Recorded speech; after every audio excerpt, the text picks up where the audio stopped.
Hello and welcome to Diverse and Inclusive Leaders. This is the show where I speak with the most inspirational and thought-provoking leaders of today and unearth their unique stories of diversity and inclusion to help inspire, educate and motivate others to make the world a better place. Today, I am thrilled to be joined by Ying Tang. Now, Ying is the founder and chief executive at Dynamo. He's also the author of Don't Push Too Many Trolleys, a book that I very kindly was sent in the post recently and cannot wait to finish. Ying has had a phenomenal background, some really interesting corporate experience working from everyone from the likes of Goldman Sachs through to running his own organization. Welcome to the show, Ying. Thank you, Leila, and it's an absolute delight to be here. Thank you for having me on the show. You're so welcome. And it's really nice to see you in person. So I know that we've been doing the odd Clubhouse session of late, and we've been chit-chatting on LinkedIn. Absolutely. It's not quite the same as a visual. We're still only two-dimensional. I look forward to when we can be three-dimensional, but no, it is good to put a picture and face to the voice. Yeah, isn't it just? I did do a meeting in person quite recently, and I was like, oh my goodness, you're 3D. Turn to the side. This is so peculiar. But tell me, Ying, and for those of our listeners who perhaps don't know you quite as well as I do, tell us a little bit about the stories. You've had a fascinating personal story, but also professional career as well. How did this happen? Where did it all start? Wow, I mean, how far do I go back? I think maybe I can start with my why. It's probably a good place to start, which will probably lead nicely onto my own life and my professional drive and where that comes from. So I guess it started from, and really winding the clock back, so apologies, but 1959, and don't worry, I'm not quite that old, but it's my father. He hitchhiked in 1959 from Malaysia to the UK with £20 in his pocket. He was 19 years old. And he was an eldest of 12 children, and he wanted to give himself more opportunities and better his life, to the much sadness of his parents. In fact, he still, sadly he's passed away now. He passed away 6 months ago, but he, when I spoke to him about this, he would still even choke up about it because it was quite a challenging, 1959, 19 years old, walking, hitchhiking halfway around the world. You can imagine what your parents would think about that.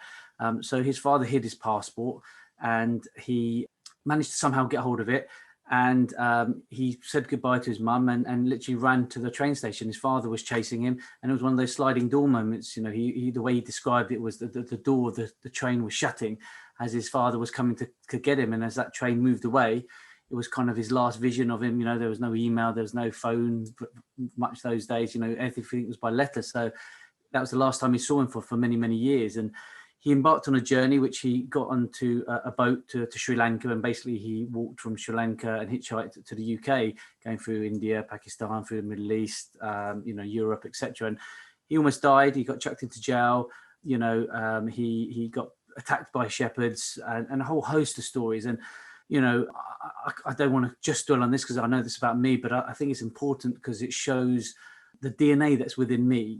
My father worked and crossed so many journeys to get to where they're to clearly I wouldn't be here where I am today. And I know I have influenced so many people's lives, and they wouldn't be doing what they're doing today. And the business wouldn't be here today if it wasn't for my father's tenacity, drive, relentlessness, and never give up attitude.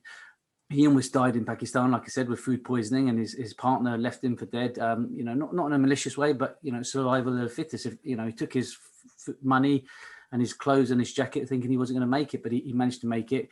He summoned the courage to get there. I'll bypass a lot of stories, but one of the stories that always sticks in my mind and shows again the traits that I've got from him is that he got to France, and when he was in France, a captain was walking past him 2 or 3 times, and the captain said to him, "Son, why are you not getting on the ferry?" He said, "I can't afford it. I've run out of money. I only came with £20. I've got nothing." It was £2 across the channel, and he said, "Come with me, son, and when you get the money and you get a job, pay me back."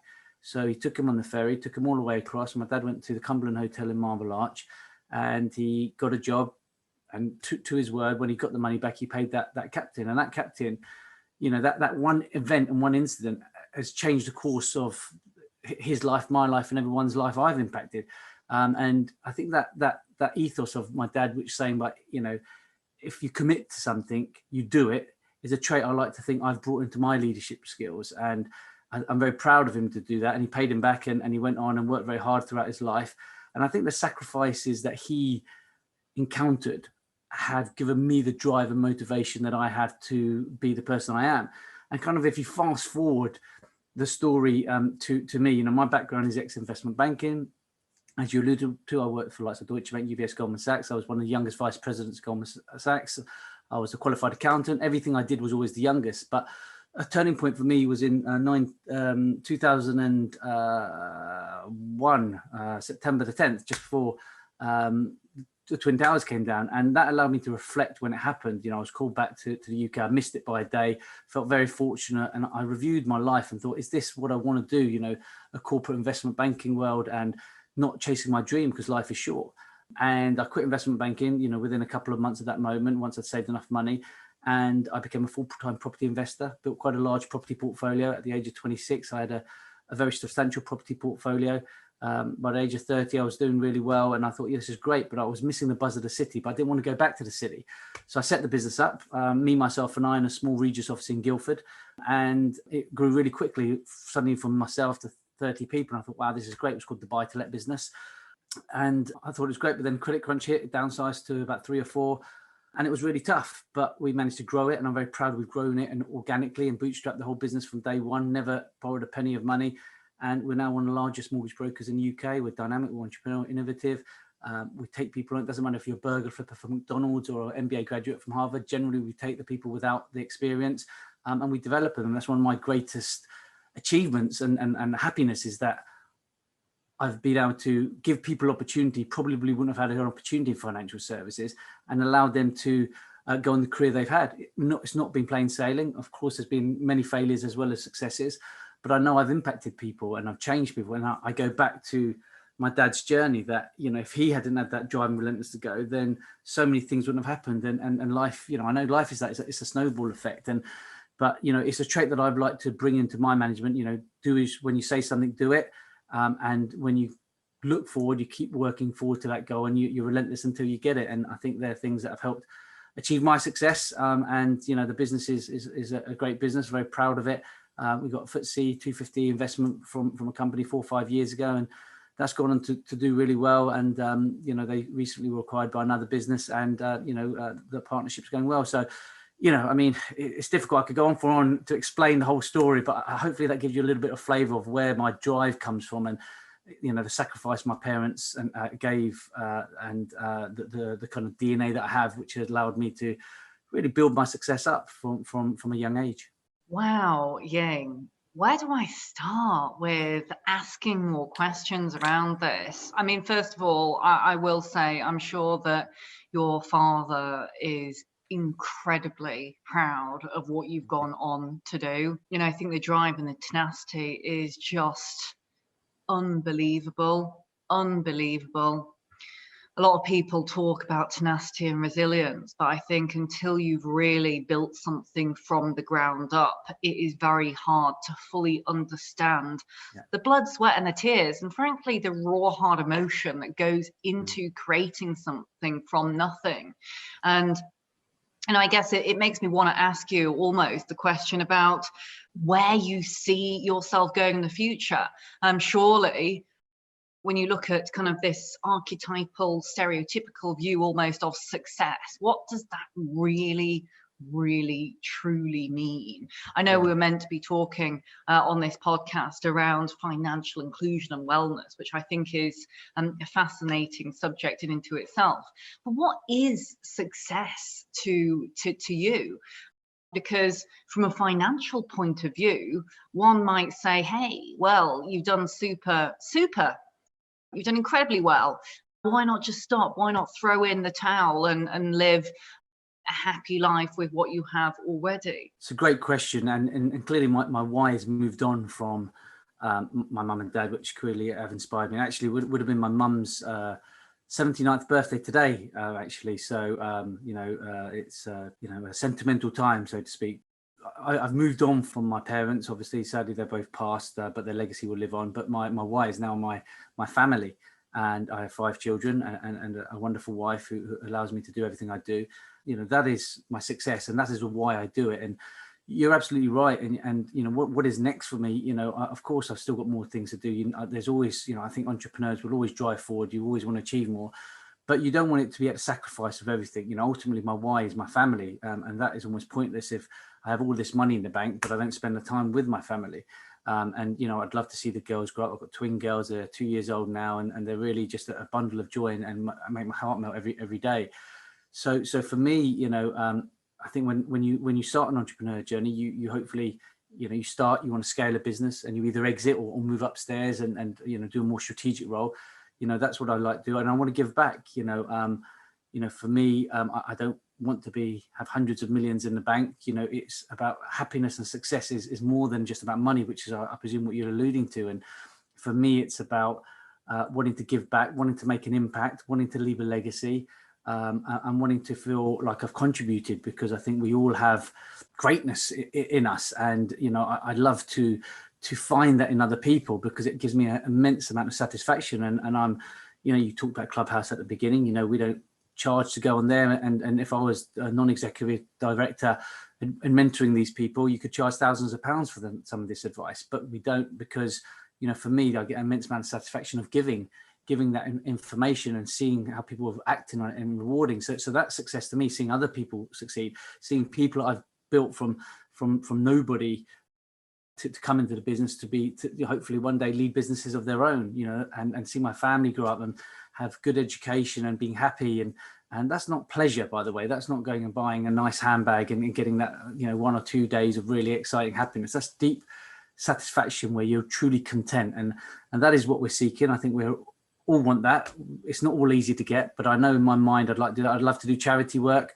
I've got this dream of going and trying to climb Kilimanjaro for a charity. I'm doing 3 peaks. I've done the 3 peaks challenge. I'm doing the triple challenge in Snowdon, where we're kayaking 4 miles, cycling 40 miles, and hiking Snowdon in a day. And that's for a mental health charity, which I think is so important in during these tough times in COVID. So all of those things to me are success, more so than just the size of my bank balance, which, as you very kindly point out, I've done okay for myself, but I still want more. But it's not from the financial side. It's more from, the contentness and inner peace. This is such fascinating stuff. And one thing that I actually really love about the book you wrote is how you are talking from a very humble perspective about success in both life and in business.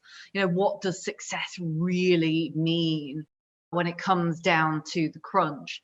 Is it just the bank balance? I think many people still think that it is, to a certain extent. You look at Maslow's hierarchy of needs. Yeah. After everything on that ground level, are we constantly just striving for self-actualization? And does self-actualization actually exist, or are we chasing a visible dragon that doesn't actually exist?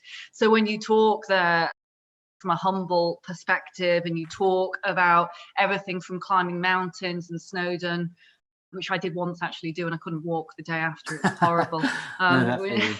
When you talk about all of these things, that is life. Yeah, that's life. Life is gritty. Life is hard. Life is cherishing those little moments, with your twin girls. I don't have children yet, but I hope that we will do one day.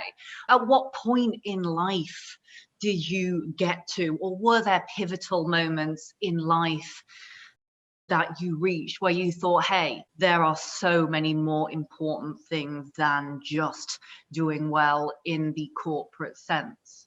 Yeah, I think that, I mentioned briefly the Twin Towers. So many innocent lives were lost, and it allowed me to reflect on things. And life is short. My mum sadly passing in 2018 was quite tragic. She was ill. We were trying to bring her back to the UK. She fell quite badly in Singapore, and she went in hospital.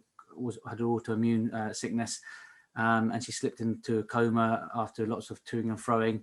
And we had to bring her back to the UK on a life support machine on a commercial airline with 3 doctors and a nurse at the back of her airplane. It was just, and then we arrived at the Heathrow airport and went straight right. We got a private ambulance to pick us up straight into ICU in UCLH in London. And, you know, those things are pivotal moments, you know, and generally what it revolves on is life. And because life, we all have only one life that we are aware of.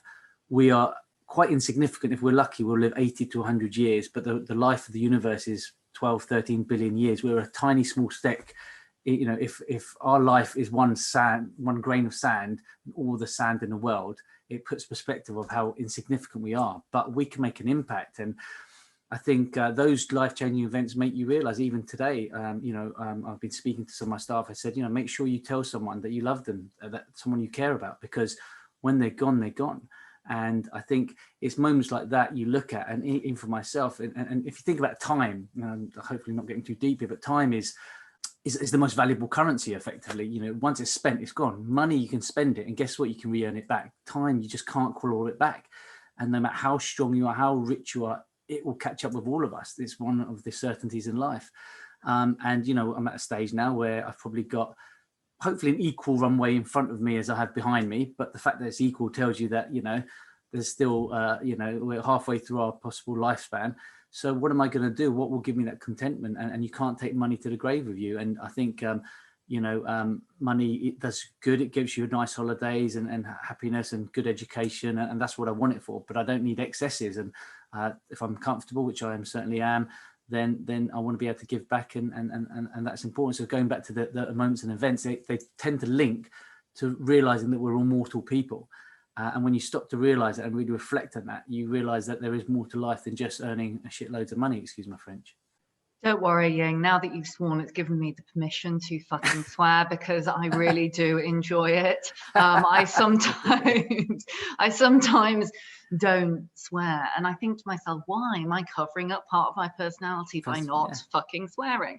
But I really enjoy it, and they do say actually those that swear are the most honest people that you meet. So I think your blood pressure is probably lower as well, because I think it helps release that tension. Oh God, yeah, absolutely.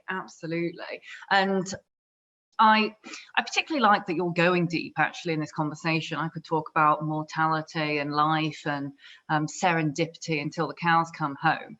But I want to just dip back into some of the earlier conversations that we had during the beginning of this podcast, because we wanted to talk, of course, about financial inclusion and wellness. And I think this is a particularly interesting theme. Now, obviously, you do have financial wellness, if you don't mind me saying so. And I don't think there's anything wrong with talking about money as well. Sure. That said, I do think historically, the British don't always like to talk about money. As you know, I was adopted by amazing white British parents, and they'd always say, "Oh, don't talk about salaries. You don't talk about money." And I suppose as the years went on, I always questioned really why not. In fact, we were having this very conversation the other day. Oh, you know, we can't talk about money, and it's like, why not? Because the lack of talking about certain things equals lack of understanding, equal potential stress, and then anxiety, because we don't have that cash in the bank, or we don't have the financial capability to look after ourselves. It causes stress, it causes anxiety, it causes mental health and lack of wellness. So talk to me a little bit about, you know, what you mean when you say financial inclusion, and where we're going wrong as a nation when we aren't putting this at the forefront of our conversations, because it's an interesting dynamic, even the conversation, in particular in the UK, if I may say so, about money. Yeah, I mean, in the UK, it's always been a taboo or whatever. You don't want to talk about it. And it's a little bit like, if you think about how the leaps and bounds would come on with mental health, 5-10 years ago, people wouldn't talk about mental health. It's like, if someone said that was the reason they couldn't come into work, you'd really frown on that, and you'd kind of knock it and go, man up, or whatever it might be. And it's the same with financial inclusion, I guess, in that people don't talk about it. But like mental health, the more we talk about it now, the more we are able to deal with it now, and the more we have to help people who suffer that challenge and that problem. And I think it's important, financial wellness and inclusion, to in the same vein, to talk about it, to understand the impact of what it means not to have it, and to understand the impact of potentially not talking about it and the stress and anxiety it causes. And I think that openness, whether it be financial wellness, mental health, whatever, there was all of these things that maybe in the past from the generations above us, we just didn't talk about. But I think we've seen that it has helped and it is important, and it's okay to be not okay, and it's good to talk. And I think that includes not just the mental health side of things, but also the financial wellness, because wellness is not just about your mental, but the two are intrinsically linked. And I think it needs to be encouraged more. And I think it starts from us in leadership positions. It starts from us as parents. And, the more exposure and understanding we can get out there, in the same way when we talk about diversity, which has obviously been on the news for lots of obvious reasons the last couple of years, slowly, and hopefully we can be involved to make it faster, we can see change. It's fascinating. Before this podcast, I actually Googled financial inclusion and I wrote it down here. It says financial inclusion is defined as the availability and equality of opportunities to access financial services. It refers to a process by which individuals and businesses can access appropriate, affordable, timely financial products and services from banking, loans, equity, insurance, etc., etc. And then I think back to the beginning of our conversation where you say what you love is being able to give others opportunity, whether they are working at McDonald's, whether they are position of relative financial strength or have, a good financial cushion or whatever it might be.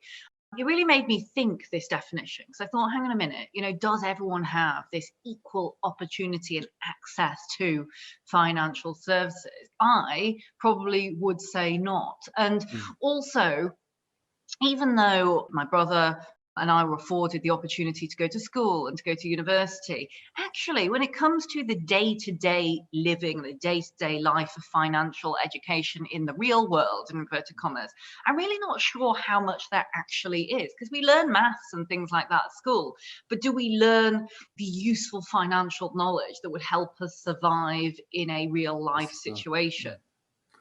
Yeah, I agree. I don't think you do. Maybe if you take certain topics or disciplines within a certain degree course, but by then the population has gone like that, and the people who do get that education is very small. And if there was an opportunity to give that financial knowledge to more people at a younger age, I think it should. I think there's been lots of calls for that, and I'm not sure what it is that holds that back, but I think that knowledge has to be given from a young age, because that's what we use. You highlight it so well. In the real world, there are so many things we learn at school which we probably don't use in the real world, right? I mean, I dare not kind of say things for the ability to maybe upset some of my previous teachers, but the reality is there's a lot we learn at school that we don't apply in the real world, and as we get older. And I'd like to hear from someone, whether it be a politician, to explain what the real rationale is, that why have we not evolved better there? Because clearly it would help us to understand, because that gives us all the equal opportunity to get to a certain area within financial discipline. So yeah, it's a fascinating topic, or even a word that is that familiar with. It's not financial inclusion. We don't use that all the time. And it's not what you would say common, and that in itself shows you the lack of understanding. It is absolutely true. And I think it also makes me think as well of whether other diverse communities and underprivileged communities have the same access to financial learnings and understandings. As you say, it's highly likely that this is not the case.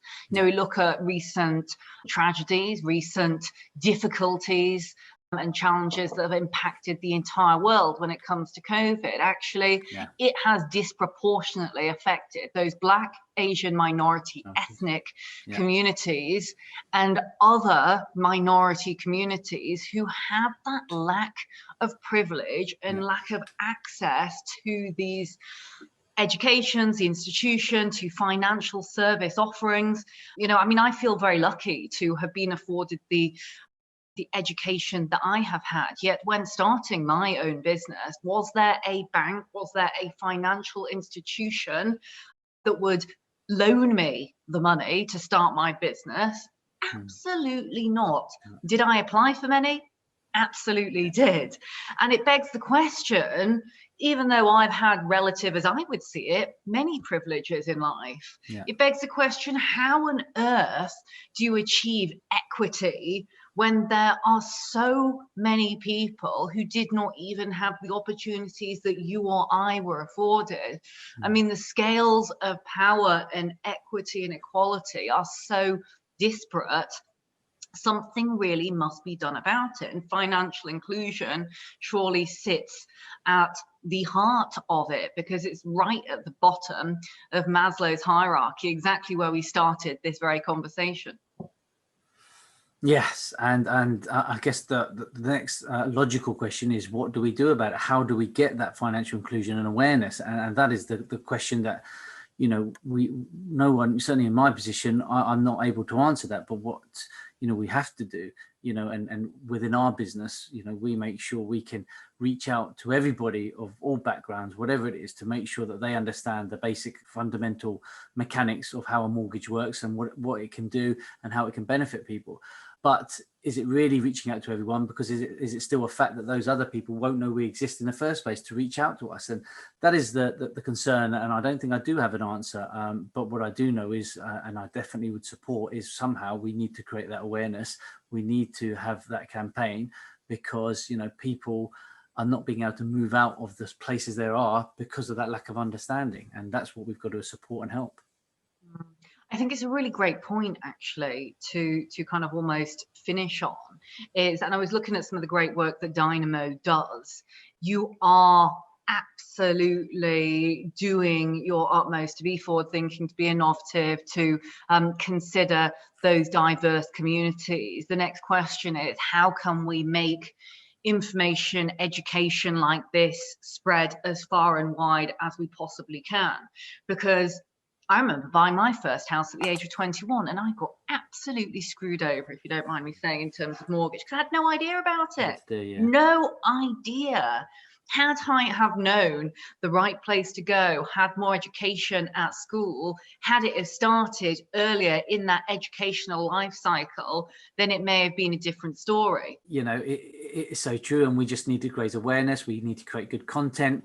We need to send that message strongly across all social media platforms. And actually, you know, going back to Clubhouse where they started, you know, it's a great platform to be able to spread that message to all people, because it's a free application. Anyone from all backgrounds can come and learn and get that knowledge and understanding. I myself have given lots, but I've also learned a hell of a lot as well in the few months that I've been there. And I think that's one of the true beauties of it. And whatever we can do as a business to support those initiatives, to spread that news, to create good content, to help people of all backgrounds to get that understanding, then, you know, we're committed to doing that. And when we do it, you know, our mantra and motto is to provide expert knowledge and unbeatable service. We're far from perfect. We don't do it all the time. And I'm not going to stand here or sit here and say that we do, but that's the objective. And we want to do that to as many people with all backgrounds, so we all have the same opportunities to create wealth via investing in property. And that's the objective. I agree. It's one of those areas where the barriers to entry, shall we say, are low, and it is something that all can get involved in. My husband and I love talking about property and getting involved in property, and so could quite easily go on forever and a day and do another podcast on this, which we definitely should do. Before we wrap up, I must just ask a couple of final tips and advice for other leaders and for those who are tuning into today's show, whether you be working for a corporate organization or where you be at the beginning of your professional, even personal career. What are your kind of top tips to financial investment, inclusion, and also mental wellness? Well, I'll start with the mental wellness. You know, for me, this is something that I think many people, even those with the broadest shoulders, have struggled in the last 12 months. You know, no one, you know, 12 months to the day, right, that we all started lockdown. We have to remain agile. And, you know, when we've been locked in our houses, what can we do? And I think the first thing, you know, is going to doing the basics right. It's eating, drinking well, and doing exercise. Exercise for me is massive. I always accountable for my actions, and I stand up in front of my staff at the beginning of the year, every year, and I say to them, I will make a commitment to do a certain thing for charity. And it's usually quite a strenuous activity. Last year was 50-kilometer walk, triple Snowdon challenge. So I think doing those things like that are great for charity. It's great for team building, but actually massively important for mental wellness. So that's the tip there. For investing and for property and for financial, I think it's about making opportunities. And what does that mean and what does that look like? I think you have, as I said before, a finite number of time life on this planet, and I think you've got to make sure you mix with the right like-minded people, because I think choose 4 or 5 people around you that have the same ethos, that are like-minded, because if you have too many people around you that are toxic, that can create the negativity. And I really do believe that if you surround yourself with good people who are like-minded, that have the same objectives with financial wellness and achieving the goals and wanting to better yourselves, then I think you have a far better opportunity and chance to succeed. Like I said, time is a valuable commodity or currency, and it is, it is, once it's spent, it's gone. So choose the people you work with and the people you surround yourself with wisely. That's such wise words. I was actually writing that down as you said it. I completely could not agree more on the timepiece. You never, ever get it back. It is, as you say, the most valuable commodity there is. And it's been an absolute joy and a pleasure having you on the show, Ying. So many really great top tips and learning there. Some of my favorite pieces were actually the real philosophical elements. I think when you told the story from your father hitchhiking halfway around the world, it really makes me consider how and why we got to where we got to. I know it sounds perhaps an odd thing to say, but life is short. It's a finite thing. We must hold on to these precious moments in life, or the sliding door moments, as you said, which, by the way, is an amazing film. I love Gwyneth Paltrow. It is a great film. It's brilliant, isn't it? It's very almost serendipitous, the story that you tell. Thinking to myself, I remember the Cumberland Hotel in Marble Arch as well. I bet your father thought, wow, I've made it when I got there. It's kind of, that's right. Yeah, it's just he didn't stay there, by the way. It would have been far too expensive, but that's where he went. I've been there for a cup of tea before, but not much else, I must say. But it's been a brilliant story, and one of success, but also humility. And I think really, when it comes to leadership of today, and certainly leadership of the future, ensuring that we stay grounded, ensuring that we know our roots and we have that humility, I think that's actually, for me, and I hope for our listeners, one of the most inspiring things. When you've made it and you're successful, be it in monetary terms, actually consider all the other things that you can do. You really can make that difference. You really can reach out and help support and send the lift down, educate, advise, motivate others. And finally, surrounding yourself by the right like-minded people is absolutely critical, because all it takes is to be sucked in by negativity or surrounded by those wrong people, and it's amazing how powerful that influence can be. But it's been absolutely. So, Ying, thank you ever so much again. It's been a joy having you here, and hopefully we get to spend much more time together in the very near future. My name is Leila Mackenzie-Dellis. I'm the founder and CEO of Dial Global. You've been listening to Ying Tan. Today, he's the CEO and founder of Dynamo. I do encourage you to check them out. And if you haven't checked out Ying's book as well, make sure you do. It is a great read, and one which is packed full of advice and stories. If you've missed anything today, you'd like to re-listen or watch on demand, feel free to do so at your heart's content. Visit us at www.dialglobal.org/podcast. But in the meantime, take care of yourself, and we will look forward to seeing you again very soon. Thank you so much for watching the Diverse and Inclusive Leaders podcast. Please do feel free to hit the like button below, or if you'd like to receive future notifications, do ping the notification bell here at the side. If you're interested in the audio version only, you can find it on the following streaming platforms. Any extra info and descriptions will be in the links below. Look forward to seeing you soon.